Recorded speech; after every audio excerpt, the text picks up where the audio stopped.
जय हिंद साथियों। स्वागत है आपका अपने YouTube channel engineer study circle पर। जैसा कि पहले से जानकारी दी गई थी कि हम लोग साइंस की बात करेंगे, ठीक है। वो भी साइंस क्या कहाँ से, NCERT बेस पर, वो भी हाई स्कूल लेवल की, ठीक है। क्योंकि जितने भी कंपटीशन में साइंस पूछा जाता है वो हाई स्कूल लेवल का ही पूछा जाता है, ठीक है।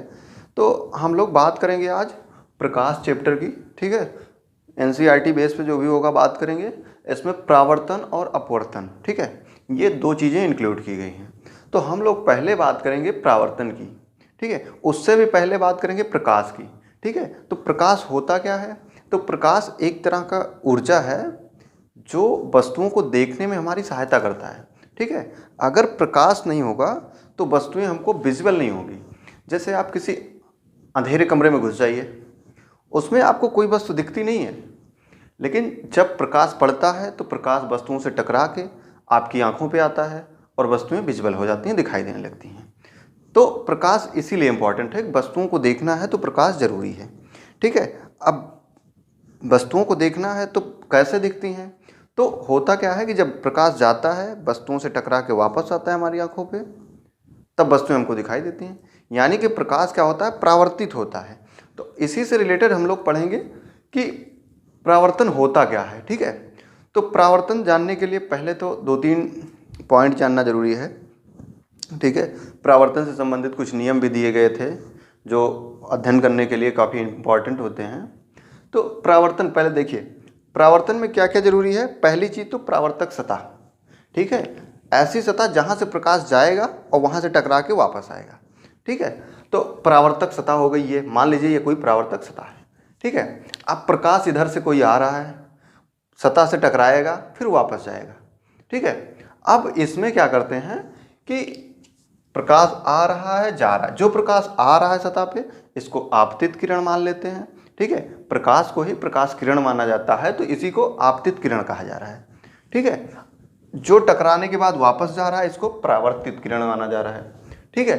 अब इस सतह पर एक काल्पनिक रूप से हम लोग अध्ययन करने के लिए एक लंब खींचते हैं, ठीक है। इसी को बोलते हैं अभिलंब। तो जब भी हम कोई कैलकुलेशन करेंगे या कोई दूरी मापेंगे, कोई एंगल मापेंगे, तो हम लोग अभिलंब से ही मापना शुरू करेंगे, ठीक है। तो अब इसमें आता है आपतन कोण और परावर्तन कोण। तो कुछ भी मापना होगा हमको तो अभिलंब से मापना शुरू करेंगे, ठीक है। तो अभिलंब से, अब आपतन कोण की बात है तो अभिलंब और आपतित किरण के बीच का जो कोण बनता है उसको बोलते हैं आपतन कोण, ठीक है। इसको आई से डोनेट किया है हमने, ठीक है। एंगल आई, इसको आपतन कोण बोलते हैं। ये अभिलंब और आपतित किरण के बीच का कोण होता है। एक होता है परावर्तन कोण, ठीक है। इसको आर से लिखा जाता है, ठीक है। अब ये क्या होता है? अभिलंब और परावर्तित किरण के बीच का एंगल जो होता है वो होता है परावर्तन कोण, ठीक है। अब ये परावर्तन की चीजें क्लियर हो गई कि प्रकाश आ रहा है, जा रहा है, आपतन कोण क्या होता है, परावर्तन कोण क्या होता है। अध्ययन करने के लिए हमने एक लंब खींचा था, वो होता है अभिलंब, ठीक है। इतनी सारी चीजें हमारी क्लियर हो चुकी हैं। अब हम लोग क्या जानेंगे कि प्रकाश तो जैसे सूर्य से आ रहा है, ठीक है। सूर्य तो बहुत दूर है, अब प्रकाश यहाँ धरती तक आ रहा है तो बीच में कोई माध्यम तो है नहीं, ठीक है। तो प्रकाश की चाल जो है, प्रकाश जो है सूर्य से धरती तक पहुंच रहा है बिना किसी माध्यम के, ठीक है। तो पहले तो हम लोग प्रकाश की चाल लिख लेते हैं क्या होती है। तो प्रकाश की चाल जो होती है, इसको c से लिखा जाता है, 3 × 10⁸ मीटर पर सेकंड, ठीक है। अब ये चाल क्या है? निर्वात की है, ठीक है, यानी कि कोई माध्यम नहीं है, ठीक है। प्रकाश की चाल जो होती है, अब जैसे ठोस है, द्रव है, गैस है, इसमें क्या होता है जब प्रकाश पार करता है तो क्योंकि ठोस है उसमें अणुओं की सघनता बहुत ज़्यादा है, द्रव है उसमें अणु थोड़ा और दूर दूर हैं, लेकिन गैस है उसमें अणु बहुत दूर दूर हैं। तो उसमें क्या है, प्रकाश जब प्रवेश करता है तो उसको ठोस में बहुत ज़्यादा अवरोध आता है। अवरोध आएगा तो उसकी स्पीड कम होना है, ठीक है। लेकिन अब यही चीज़ अगर द्रव में जाती है, ठीक है, सेम प्रकाश अगर द्रव में आप भेजते हैं तो उसमें क्या होगा, बाधा कम आएगी क्योंकि अणु जो हैं वो थोड़ा दूर दूर हैं। गैस में और ज़्यादा हो जाती है, लेकिन निर्वात का मतलब होता है कि उसमें कोई भी गैस नहीं है, ठीक है। तो यानी कि जो प्रकाश की सबसे ज़्यादा चाल होगी वो निर्वात में होगी, वो होगी 3 × 10⁸ मीटर/सेकंड। ठीक है, तो चलिए हम लोग बात कर रहे थे, प्रकाश की बात हो गई, परावर्तन की बात हो गई। ठीक है, अब हम लोग परावर्तन के नियम जानेंगे। ठीक है, कि परावर्तन से रिलेटेड नियम कौन कौन से हैं और क्या ज़रूरत पड़ती है। तो जो भी हमने इसमें टर्मिनोलॉजी देखा है, आपतित किरण, आपतन कोण, परावर्तित किरण, परावर्तन कोण, अभिलंब, इसी से रिलेटेड है। ठीक है, तो पहला नियम कहता है कि आपतन कोण जो होता है वो परावर्तन कोण के बराबर होता है। ठीक है, आपतन कोण जो होता है यानी कि एंगल आई, परावर्तन कोण एंगल आर के बराबर होता है। ठीक है, इसको आपको अगर अपने घर पे देखना हो तो एक टॉर्च ले लीजिए और एक समतल दर्पण ले लीजिए या कोई भी चिकनी सतह जिससे प्रकाश परावर्तित हो सके। ठीक है, तो आप जब ऐसे टॉर्च से लाइट मारेंगे तो ये जिस एंगल से आप इधर से भेजेंगे वो उसी एंगल से बाहर निकलेगा। ठीक है, इसको आप प्रैक्टिकल करके भी देख सकते हैं। तो ठीक है, तो यही परावर्तन का नियम, पहला नियम यही कहता है कि आपतन कोण परावर्तन कोण के बराबर होता है। अब आता है दूसरा नियम। दूसरा नियम क्या कहता है कि आपतित किरण, परावर्तित किरण तथा अभिलंब, ये तीनों एक ही सतह में होते हैं।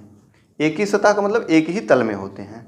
ठीक है, अब देखिए यहाँ पे आपको दिख रहा होगा कि ये आपतित किरण है, ये परावर्तित किरण है, ये अभिलंब है, तीनों एक ही तल में होते हैं। ठीक है, अब ये परावर्तन जो है ये डिपेंड किस चीज़ पे कर रहा है।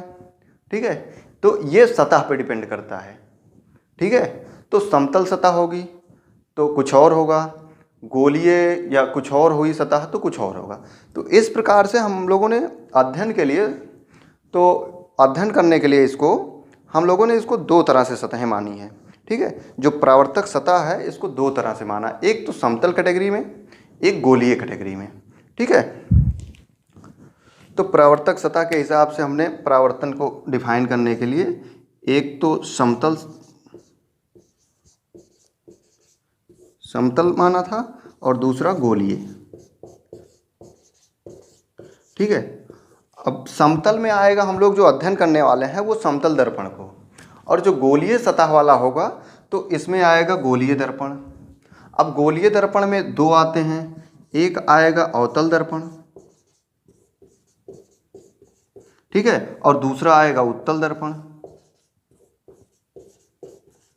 ठीक है, अब आगे हम लोग अवतल दर्पण और उत्तल दर्पण अध्ययन करने वाले हैं। ठीक है, तो पहले हम इसको मिटा लेते हैं। ठीक है, अब अवतल दर्पण, उत्तल दर्पण अध्ययन करेंगे, फिर समतल दर्पण अध्ययन करेंगे। ठीक है, तो लेकिन दर्पण में हम लोग जा रहे हैं तो दर्पण को भी अध्ययन करने के लिए कुछ टर्मिनोलॉजी इंपॉर्टेंट पॉइंट हैं जिनको जानना है। जैसे यहाँ पे आपतित किरण, परावर्तित किरण, आपतन कोण, परावर्तन कोण था, तो ऐसे ही उसमें भी हमको कुछ जानना है। ठीक है, तो चलिए हम लोग अभी देखते हैं।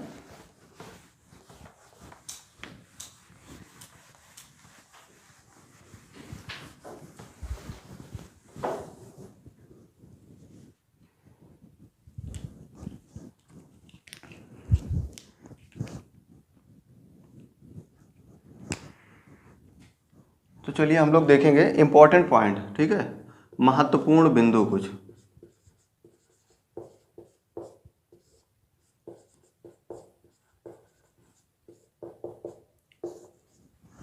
महत्वपूर्ण बिंदुओं में हमको देखना क्या क्या है। पहली चीज तो हमको ध्रुव देखना है। ठीक है, ध्रुव या इसी को पोल बोलते हैं, पी से लिखा जाता है। ठीक है, ध्रुव हो गया, पोल पी से लिखा जाता है, वक्रता केंद्र